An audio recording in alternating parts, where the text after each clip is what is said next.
And finally, we're going to talk about culture.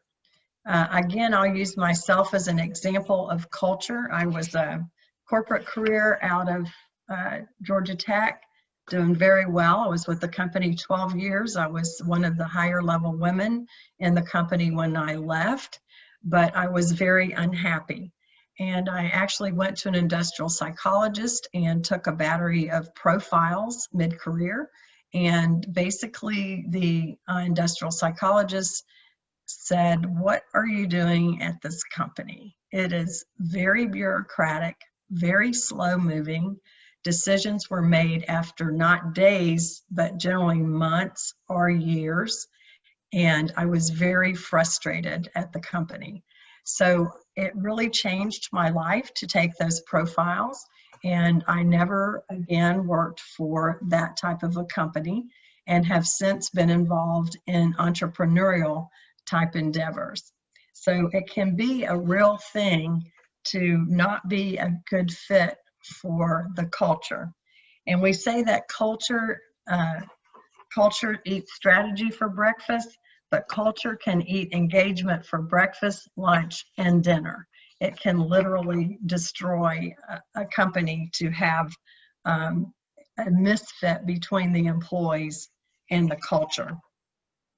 And again, we're going to use predictive index as an illustration of that. Predictive index is a software solution.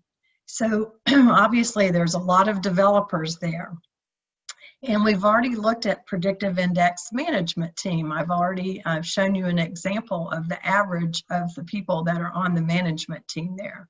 Well, I know that Dan and some of you have also worked with software developers, and they have exactly the opposite profile.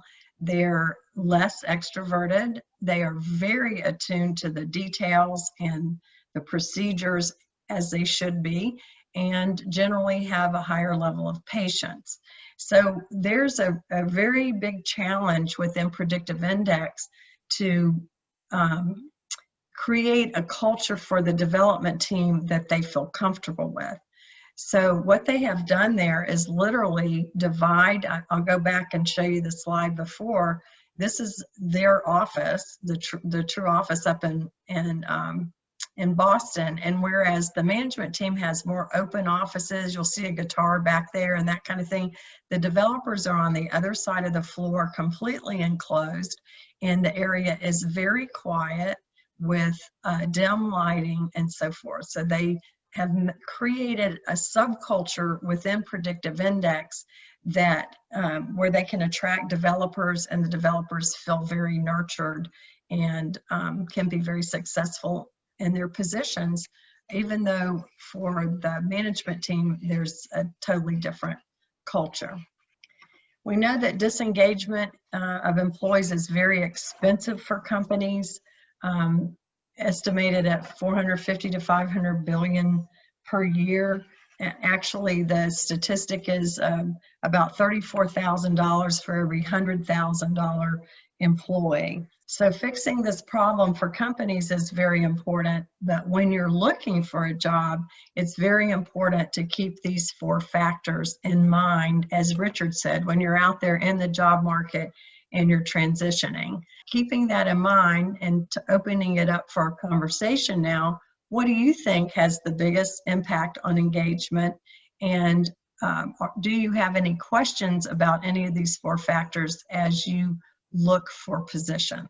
Yeah, Paula, what strikes me is, so many companies have been working so hard just to be competitive or to, stay afloat, that they really haven't paid as much attention to managing the culture as, you would expect or like. I'm really impressed by the fact that, this predictive index can be a tremendous tool, not just for hiring the right people, but also for helping execute, the goals of developing a winning culture. Can you speak a little bit more to that? Well, they do have tools. They have a culture index that you can take, but what really the tools that are most important are those that we've just talked about.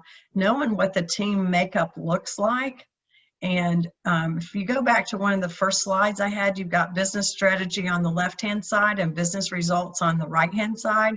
And you've got to achieve those through your talent, through your people. And there's different tools within Predictive Index for actually itemizing what the culture is and trying to hire to that culture. That's also part of what I do when I'm working with companies on their strategic plan, Jim.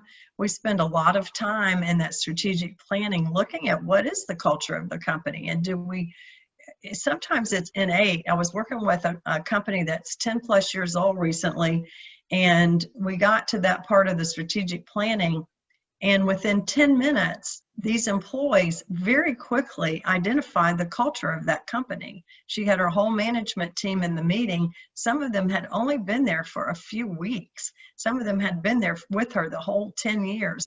And they were able, within about 10 minutes, to say, it's this, and this, right?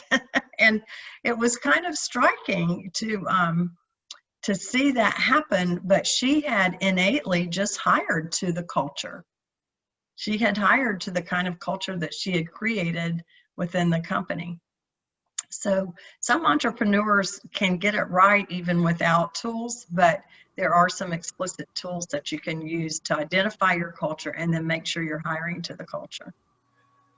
Well, and to that point, that oftentimes on engagements, you find out that the biggest implementation problem that companies have in achieving their strategy is their culture is not aligned with strategy, or their culture right. is putting emphasis in the wrong places. I wish I could demonstrate it for you, but there's a mechanism within Predictive Index where you can actually click off, here's the strategies that we want to pursue. It's a growth strategy, or it's a employee retention strategy, or whatever. It's got 4 different categories, and you can plot your team on top of those strategies. So you might find that your team doesn't have the makeup to make that happen, right? So if one of your strategies is innovation and you plot all of your employees as a team on this graph, it's very visual. You can see immediately that maybe you don't have someone on the team that's going to push for innovation. Maybe they're more procedure based, right? So they have some very interesting tools. Once you have your workforce, everyone's taken the behavior assessment. It's very easy to start looking at that. In fact, their newest product, which I'm in training for right now, is called Dream Teams. And it's an effort to help companies put the right teams together for whatever it is they're trying to achieve. So it's a brand new product line for Predictive Index, which I think is so important now when we're all working virtually, and using these tools to keep your employees engaged even though you're not seeing them face to face every day. Dan, it sounds like you've got a team. Do you have any questions for Paula? Not related to my team, related to myself. This is all well and good. Part of the issue, though, is if you don't have the tool, I'm curious how you guess what's going on with your team. I'm in a situation with a team where everybody is very spread out and diverse, and everybody's working remote, and you don't get a good sense of the team dynamics when you're remote 100% of the time. And I'm just kind of curious, is there a good way? Well, I mean, how do I leverage this sort of tool to take the Predictive Index? By the way, that is one of my offers. If there's anyone still on the line that would like to take the Predictive Index just to have your self-awareness, just let me know. Get in touch with me. I've got another slide with my contact information here, and I would be happy, Dan, to have you take it and have a side conversation with you about it. But some of it is kind of, if you took each one of your employees and you tried to, I'm going to say, guess at their personality profile, which is not always easy to do, but you probably know those people that are more extroverted than others. And as a manager, what you would want to do is reach out to them more often. For example, working in a virtual environment, call them up, have a conversation with them. How you doing? That kind of thing. So there are some things that you could possibly do even without the predictive index, just by being aware of your personality style and adapting to what you believe that your individual employees' needs are. But please get in touch with me, Dan. Happy to talk with you further about that. Well, I'm going to send you an email right now. Okay. Thank you. Now, Paula, when you were, you had the 4 things up there: job fit, manager impact, team dynamics, and culture. I think one of the reasons why the phrase has come up, culture eats strategy for lunch, is because culture affects everything. It does. Let's really does. I'm not speaking for Dan or his company, but let's say you're at a company where the company doesn't necessarily believe that analytical tools are helpful and will pay back economically, then you get that feeling from the culture. It's like, we're not making money on that. And then that affects how the job fit and how people get hired and managed and how the team get put together and created. So that's, to me, why that expression, culture eats strategy for lunch. Okay, yeah. With the culture doesn't support things that are constructive for an effective organization, then the other things don't happen. Right. Yeah, absolutely.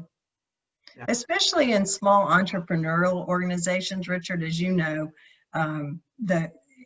in smaller companies, it's very evident when someone's not pulling their weight. I'll put it that way.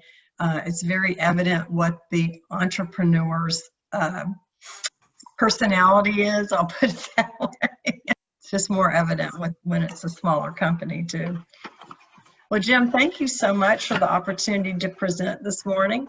I certainly appreciate it and hope it's been of value. And again, for anyone that's still looking at this or going to look at it through YouTube, please contact me if you would like to take the behavior assessment. Part of being a good employee or being a good manager is just being aware of what your personality style is, and then adapting. We usually say adapting 15 to 20% to those around you can really help with communication and productivity, etc. So happy to do that for anyone on the call. Well, thank you, Paula. I mean, it's a very important subject, and you did a terrific job. Richard, any last words or comments or anything that you'd like to add? Well, again, as with you, I'd like to thank Paula. I've known Paula for quite a while, and Paula is definitely an expert at what she does. And I always say when my car needs maintenance, if it's maybe change the air filter where I can pop the hood, I pop off the cover, I take the old air filter out, I stick the new air filter in, and I've gone to Advanced Auto Parts or O'Reilly's. It's like, okay, I did that. When we know all you need is that in your organization, then do-it-yourself can be effective. If your car's not running right, though, or your team's not running right, you need to look for an expert. And I don't attempt to do that with my car, and we probably shouldn't be doing it with our company. So, a great resource. Great analogy. For your team tune-up when your team needs it. With your team. Unless there's any other questions, I'll let everybody get back to their Tuesday, and you all have a wonderful day. Thanks, Paula. Thank you, Jim. Thank you, Richard. Take care. You're welcome. Thank Bye. you.